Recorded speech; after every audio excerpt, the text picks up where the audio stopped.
Now, a lot of people are under the impression that you can't shoot a .22 long rifle out of a .22 Magnum revolver, and they're actually incorrect. You most definitely can do so, you just shouldn't. See, both projectiles are damn near the same size around, but the casings are not. The .22 Magnum casing isn't only longer, it's actually larger in diameter. So much so that you can actually take an entire .22 long rifle bullet and fit it into a .22 Magnum casing. So you shouldn't shoot a .22 long rifle through a .22 Magnum unless you switch cylinders.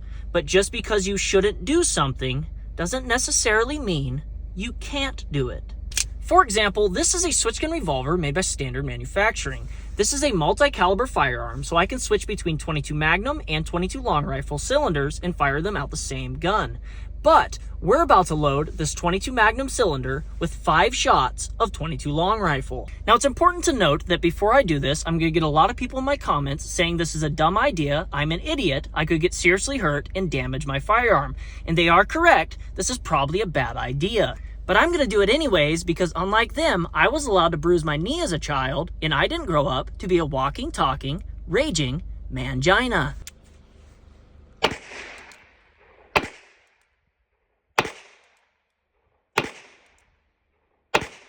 Now, as we can see, I still have 5 fingers, and we shot 5 shots of .22 long rifle out of a .22 Magnum cylinder. But it's important to note that as soon as these bullets left the barrel, they were definitely tumbling. Now, as you can see, you can definitely shoot .22 long rifle out of a .22 Magnum. But what do you think would happen if I shot 17 HMR out of a .22 Magnum? Now, first off, this you definitely should not do. But when I was a child, I never wore a helmet when I rode a bicycle. So once again, I'm gonna do it anyways.